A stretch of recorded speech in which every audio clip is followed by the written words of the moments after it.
ज़बरन doctor sir ख़बरकुम doctor Mubashar दाहा sir ji study मशे। थैंक यू मैम, अस्सलाम वालेकुम। वालेकुम अस्सलाम जनाब। डॉक्टर साहब मुझे बताइए कि हर कोई चाहता है कि उसकी जवानी काफ़ी देर तक रहे, मतलब काफ़ी अरसे तक वो जवान रहे।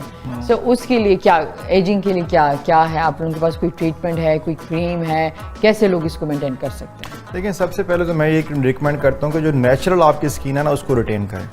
नेचुरल स्किन को रिटेन करना को बहुत ज़्यादा मुश्किल नहीं होता। आप वाटर इनटेक बेहतर करें, स्लीप अपनी इम्प्रूव करें, आप फ्रेश वेजिटेबल्स लें, फ्रेश जूसेस लें, अपनी डाइट बेहतर रखें, तो इससे आपकी नेचुरल स्किन रिटेन रहेगी।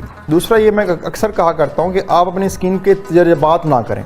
मतलब होता क्या है कि मोस्टली लोग क्या करते हैं, एक्सपेरिमेंट्स करते हैं, और ये होता है कि जी कि वो डिफरेंट क्रीम्स का इस्तेमाल करते हैं, जिसकी वजह से स्किन के ऊपर पिगमेंटेशन भी आ जाती है, स्किन के ऊपर एजिंग साइंस भी आते हैं।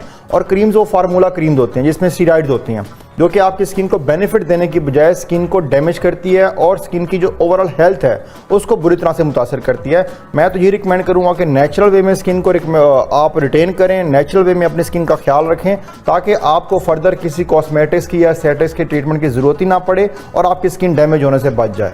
अच्छा, ये बताएं कि पिंपल्स के लिए लोग बहुत, लड़कियां जो कॉलेज जाती हैं, यूनिवर्सिटी जाती हैं, तो उनको नहीं चाहिए अपने चेहरे पे कोई दाग धब्बे, कोई पिंपल्स, तो उसके लिए क्या किया जा सकता है? तो ये पिंपल्स हमारे यूथ का बहुत बड़ा मसला है। हाँ। और ये सिर्फ लड़कियों के लिए नहीं है, ये लड़कों के लिए भी है। और अक्सर ऐसा होता है कि जी कि पिंपल्स की वजह से स्कार्स बनते हैं, पिगमेंटेशन होती है, और उसके बाद क्या होता है जी, इवन कि इसका साइको सोशल इफेक्ट इतना ज़्यादा आता है कि सुसाइडल केसेस भी रिपोर्ट हुए हैं कि जी लोगों के क्या होता है जी, रिश्ते नहीं हो रहे बच्चियों के, क्योंकि पिंपल्स फेस के ऊपर थे, उनको पसंद नहीं किया जा रहा। तो पिंपल्स का बड़ा सिंपल सा तरीका है। जो एक्नी है, मैं तो हमेशा ये रिकमेंड किया करता हूँ कि एक्नी का प्रॉपर ट्रीटमेंट करें। एक्नी ट्रीटेबल डिजीज़ है, एक्नी को ट्रीट किया जा सकता है। अगर टाइमली ट्रीट करेंगे उससे, तो उसकी कॉम्प्लिकेशन से हम बच जाएंगे। कॉम्प्लिकेशन एक्नी की क्या होती है? कॉम्प्लिकेशन में उसके स्कार्स बनते हैं, पिगमेंटेशन होती है, पूरे चेहरे की लुक ख़राब हो जाती है, और एट टाइम ऐसा भी होता है कि अगर आप एक्नी को ट्रीट नहीं करेंगे तो ये बहुत प्रोलॉन्ग हो जाती है। लोगों से अक्सर हमने एक कंप्लेंट सुनी है कि जी एक्नी का हमने ट्रीटमेंट किया, लेकिन एक्नी के ट्रीटमेंट के बावजूद दोबारा एक्नी हो जाती है।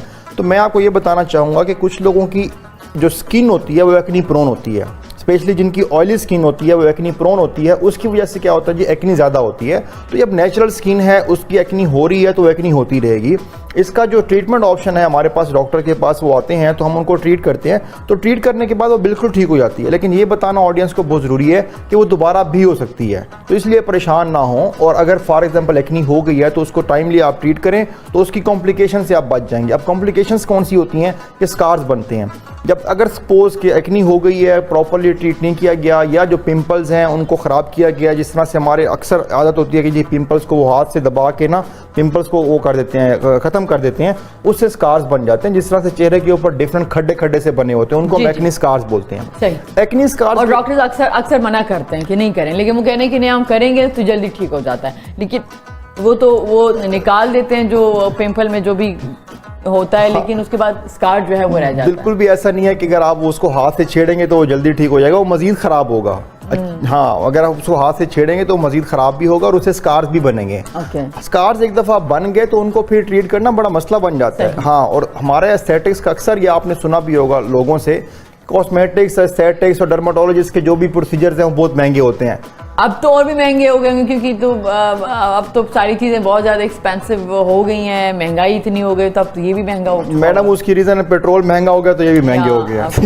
हाँ। तो उसमें जो हम वैसे भी लग्जरी चीज़ें जो हैं या लग्जरी आइटम, या ये भी लग्जरी में आता है, अगर आप चाहते हैं क्या?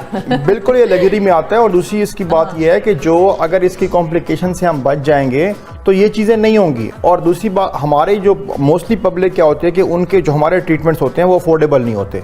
तो मैं तो हमेशा उनको बताता हूँ कि एक्नी स्कार्स को आप अगर एक्नी को टाइमली ट्रीट कर लेंगे तो आप स्कार से बच जाएंगे। थैंक यू डॉक्टर साहब, thank you very much, thank you Zakiri Raza Tamannaah.